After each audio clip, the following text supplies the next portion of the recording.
Сестра крымского политзаключенного Олега Сенцова уехала из России. Там она прожила 12 лет. После приговора брату решила переехать в Украину. Сейчас Наталья в Киеве. Минимум необходимых вещей. В первую очередь собаку упаковала, компьютер упаковала, где-то он здесь, и одежду. Документы и немного вещей. Все, что смогла взять с собой сестра Олега Сенцова Наталья. Кремль осудил ее брата на 20 лет, обвинив в организации теракта в Крыму. Наталья говорит, больше не могла оставаться в атмосфере российской пропаганды. Ты никогда не знаешь, чего ожидать в следующую минуту. К тебе придут или к тебе не придут. Если к тебе придут, то за что? Плюс, конечно, люди, с которыми невозможно стало общаться. Ну вот мой круг общения свелся до 3-4 человек. За полчаса до нашего отъезда, да, приходили дяденьки-милиционеры, 3 штуки, 2 в форме, 1 в штатском. Начали долбиться мне в дверь, я посмотрела, услышала фразу «она может и не открыть» и решила не открывать. Наталья Каплан сообщила адвокату и уехала из России. Там она жила 12 лет. В течение последних 2 за ней постоянно следили спецслужбы.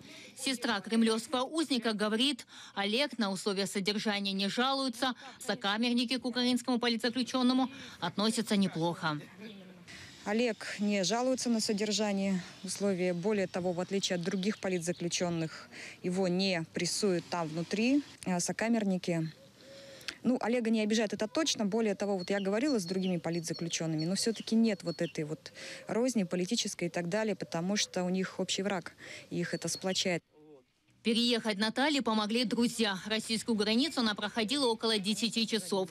Там убеждали ее не ехать в Украину, пугали танками. Здесь помогли волонтеры. Все время рассказывает о брате. Олег в тюрьме увлекся шахматами и изучением иностранных языков.